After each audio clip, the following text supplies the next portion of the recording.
All right, welcome everyone to today's panel about enhancing the capital efficiency of liquid staking. I'm Diogo. I work for Davos XYZ, over-collateralized stable asset. And today I have the pleasure to have a very insane panel of speakers. I would say that we should start with a small, brief introduction because we're short on time. Let's start with Nico. Yeah, sure. My name is Nico, founder and CEO of Tenderize. We do liquid staking for various protocols. Before doing Tenderize, I worked at LivePeer for nearly 3 years as a protocol engineer. Hi, my name is Filipe. I'm a chief of DeFi at Ankr. Ankr is a Web3 infrastructure provider offering liquid staking, RPC nodes, app chains, and other things. My background is actually more on finance, so I used to be a wealth manager for 8 years, mostly in Swiss banks before going full-time into DeFi and working at Ankr. Does this work? It's off.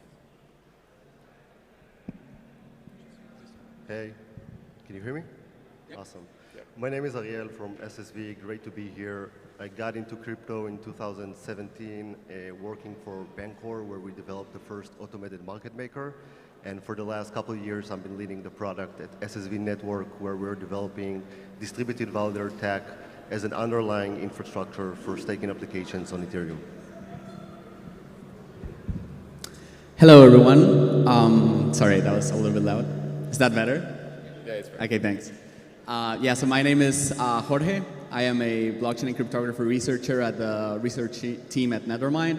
I am also a business co-manager at the research team. I have been working on blockchain for the past 2 years, and before that, I come from an academic background. I'm currently a PhD candidate in applied mathematics at the University of Michigan. And yeah, but currently I'm mostly looking at blockchain and crypto, and it's been great so far. Very happy to be here with you guys. Hi everyone, Andre Cronje, originally one of the co-founders of Fantom, eventually became one of the board of directors of Fantom Foundation. After that, launched a few DeFi dApps, Yearn Finance, Keeper Finance, stuff like that. Nowadays, just focusing on base layer scaling. So nice to meet everyone. Great. So the first question that I have for you, and let's just if you guys want to talk about the specific question, you just grab the mic like I told, and we can proceed. So the first question is, what are some of the challenges associated with liquid staking, and how can they be addressed to enhance the capital efficiency of the process? All right, I'll go. So, counter argument, I think liquid staking is overly capital efficient in that I think it should never have been invented. And I think it removes the something at stake problem, which is the whole principle of proof of stake. And I think it over leverages the same assets by allowing you to, let's take ETH for example. I deposit my ETH. That ETH is supposed to provide network security, but now I get SETH, whatever, it doesn't matter. Now I take that SETH and I go deposit that in Aave, and now I go borrow DAI against it. So now I've just double dipped on the thing I'm supposed to provide security on. So I am actually actively subtracting security from the ecosystem because this asset is overly capital efficient. Yeah, I would definitely agree with that, saying that liquid staking fundamentally changes the incentive structure and the security that liquid staking is supposed to bring. However, despite that fact, we have currently protocols on the market that are able to, are making it work, or are finding alternatives to the original incentives structure. So we can think, for example, of the case of Rocket Pool, in which they go for every node operator requiring to have 16 ETH as collateral in order to start up a node. And this approach can be seen as less capital efficient in the sense that if I want to start up a new validator with Rocket Pool, I need to have that capital available. We have the case of Lido, which relies on whitelisting and reputation of the relevant operators and parties.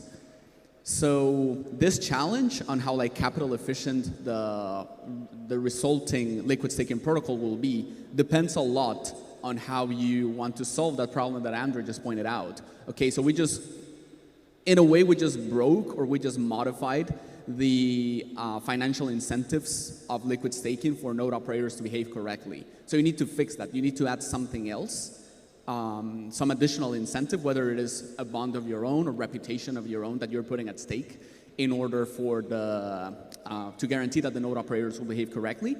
And whatever design choice you make at this stage is going to determine the capital efficiency of your resulting solution. And there's a whole conversation that can be had on what's the best way to proceed. But yeah, that would be my point regarding this challenge. Yeah, so in my perspective, I think it's very important to have that kind of reference rate. And when you have like DeFi composability and reusing liquid staking, I think that really helps the whole ecosystem to be a bit more capital efficient, because let's be honest, right? In DeFi, to attract users is mostly about attracting rewards and so on. And, you know, DEXs is one example, for example, to have liquidity. And, you know, when you use, for example, ETH, let's say on Fantom, on Polygon, or elsewhere, like you don't really have a real utility for ETH itself, and it doesn't have a reference interest rate, and you could just create maybe a liquidity pool against ETH liquid staking, especially if you're not even on Ethereum network and on another network. The benefits in terms of capital efficiency for the DEX, it will be now it's earning, you know, like half of the liquidity pool is earning 4% in ETH liquid staking APY, for example. And that makes also the DEX spending less rewards to attract additional liquidity. So if you do not use the full benefits of DeFi composability, it's as if the reference rate is kind of starting at zero. And then you need to, basically, every protocol needs to attract liquidity and users starting from zero. But if you consider, then the layer 1 or the layer 2 is having a reference interest rate that is lower risk than your protocol itself, which is probably going to be the case if you have a DEX on top of Ethereum network, Polygon, or Fantom, then it is actually a must that you offer a higher APY, right, than the underlying chain that is lower risk. So I think it's really important, and the main challenge, it will be how to make it liquid enough, right, so that you can make that DeFi composability more important and easier. I think the benefit for the chain itself is also quite significant, because if most people stake, right, it's more likely that it's going to happen if the liquidity risk is lower. And if the liquidity risk is lower, the staking ratio of the token of the underlying chain is going to be higher. And at some point, you will see, you know, back in the days like Solana, they had about 78% of all the tokens staked, for example. So what happens when you don't actually have enough tokens freely available to fuel all the liquidity in DeFi? That's obviously a big problem. Where look at, for example, STETH on Curve, for example, there is like 1.6 billion, and half are in Ethereum. They're just not doing nothing in there, those Ethereum. It's not very capital efficient, obviously. So yeah, I think it's really, to summarize, really important for the ecosystem because of that reference rate analogy. Yeah, I want to support what Andre said, that saying liquid staking are highly efficient, but the problem is that they're so efficient that we have a problem of stake centralization, meaning that we have one big entity managing a big percentage of the stakes, right? We have Lido with, I think, about 80% of the liquid staking market. And this is problematic because they also have a very centralized infrastructure, right? Lido has a few dozens of operators managing all of the stakes. So I think in order for us to mitigate these problems is to adopt more things that can help distribute that stake and reduce the risks in centralized operations, as things like DVT that we're developing in SSV, which can really help to have more operator participation in the networks, meaning we'll have Ethereum security in way more hands and having it more decentralized for all of us. I think there's been some interesting viewpoints here. I think liquid staking doesn't necessarily subtract from the decentralization. I think it could add to it if it's done in the right way.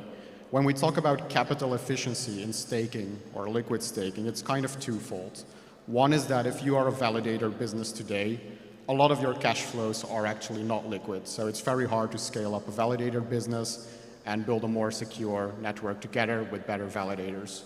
The other part, if you look at the liquid staking landscape today, is As mentioned, Lido controls a big part of that market share. It's like, I don't know, 35 validators for 30% of all stake deeds, something like that, which is obviously not a good thing. And if we look at the other solutions that are available, there are slight differences in the approach, but in essence, they are all picking like a small subset of validators that are available on the network. They're essentially all just yield aggregators, and the landscape of liquidity, but also who you stake to, is highly fragmented. What we are missing for liquid staking at the moment is a base layer underneath that, liquid staking natively to these protocols. But that's kind of hard to build if your protocol is already live. So what our approach is at Tenderize is we are trying to create that base layer underneath, a liquid staked vault and token separate per validator, where you don't share or socialize rewards and losses. That's kind of our viewpoint, and that could lead to a more consolidated liquid staking space, more options available, all with one protocol that is decentralized at the full core and is fully neutral and doesn't make decisions on, hey, we should stake to these 30 validators and leave the other 1,000 out of the boat. I think we should create a level playing field for everyone, and that's where we should start to increase capital efficiency. Okay, great. Moving on to the next question. So how do staking providers ensure that they are providing an efficient and cost-effective service for liquid staking? And what kind of strategies can they use to improve their offerings? Yeah, I can take that one. So I think what is happening right now for liquid staking providers is to attract users and basically stakers. They obviously dilute very heavily the token of the liquid staking protocol, so the governance token. And currently it's kind of the easiest way to attract users. If you want to be more capital efficient about it, you obviously need to think about the use cases, right? So you can obviously try to list your liquid staking token on a lending platform like Aave. You need to have the DEX liquidity pools for sure, because the main advantage is to offer liquidity immediately, right? When compared to unstaking, which typically takes a few days, and it will also take a few days after the Shanghai upgrade for Ethereum. I think that part is really important. You can also use it in other protocols that are a little bit more for advanced DeFi users that want to trade on yields, like Pendle Finance, for example. So I think that's really important, is really to have a collaborative approach. If you're kind of a growth marketing manager for liquid staking protocol, is really work with other DeFi protocols, have other use cases on top, helping the other platforms to be more capital efficient, because if they can create a liquidity pool for their own token, let's say SushiSwap. Imagine Sushi does a liquidity pool with like STETH. Well, obviously, they will benefit now from the ETH liquid staking rewards, and why doing it with Sushi ETH liquidity pool when you can do Sushi STETH, for example. So that will make them also spend less rewards for their own liquidity pools. And yeah, I think really to have the collaborative approach is important to be more capital efficient. Otherwise, you will just dilute indefinitely the value of your liquid staking protocol. And if you go on DeFi Llama, you will see that there is already like 60 liquid staking providers. So obviously there is that kind of winner-takes-all approach. And I think really the partnerships with other big protocols that might want to use maybe another liquid staking provider instead of Lido can actually help to reduce also the dependency on that kind of winner-takes-all approach from Lido. Yeah, I think it's to what Filipe said, it's a big issue, right? Having liquidity and having a market for the LSDs is very important, even after Shanghai will come out, even though the risk will go down. But how do you incentivize that liquidity, right? So project right now, we see they're spending millions of dollars every day to incentivize that liquidity, which really makes it hard for new projects to come in and start competing in this market. So as Filipe said, we need to have more adoption, more utility for those LP tokens within DeFi and our ecosystem, so it will further incentivize the liquidity provision for those markets. Yeah, liquidity providers are one part of the service providers or liquidity protocols. For us at Tenderize, it's something that we built inside of the protocol. So for us, when we look at service providers, it's more the validators that are backing liquid staking protocols. If you look at it today for them, for the validators, it's a funnel to attract more stake, but what you don't see is validators putting their own money into liquid staking protocols, because in many of these, let's take Lido as an example, if you as a validator want to put your own money in, it gets split with the other validators in the pool, and you lose any competitive advantage that you have. So for us, for service providers to become a bigger part of liquid staking is for them to be also included in becoming users of it, and not just acting as a service provider and a funnel for them to attract more stake. We want, for example, for validators to also be able to enjoy the benefits of liquid staking, like collateralization or, I don't know, other structured products like maybe delta neutral staking. All right, moving on to the last question, because we were a bit short in time.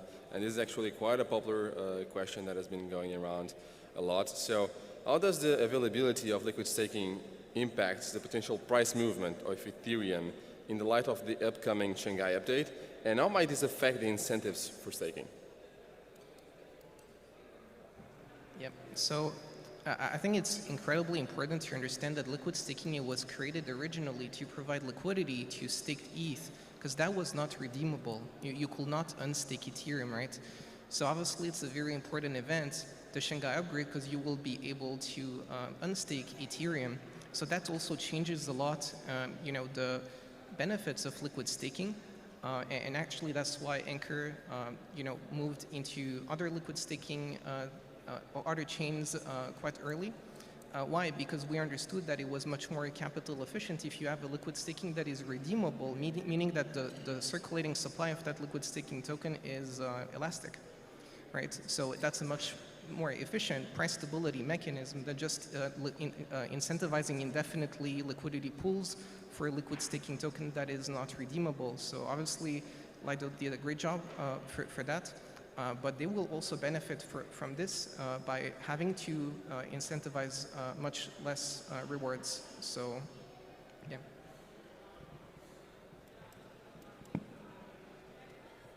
Yeah, I won't talk about the ETH price, but what the Shanghai upgrade is very important for is being able to rebalance the liquidity pools. So what happened like a couple months ago was that staked ETH was trading at a fairly big discount compared to ETH. Well, if you can't unstake and redeem that ETH, you can't add it back into the liquidity pool and rebalance that. So the Shanghai upgrade is actually very important for creating a healthier and more efficient market for liquid staking on ETH. I think without the Shanghai upgrade, calling it liquid staking is a bit of a misnomer perhaps, because that redeemability is actually critical to the process of liquid staking.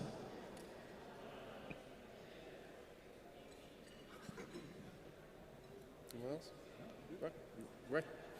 So I think we're set and done, just right on time. Hope you guys enjoyed the talk, and thank you guys so much.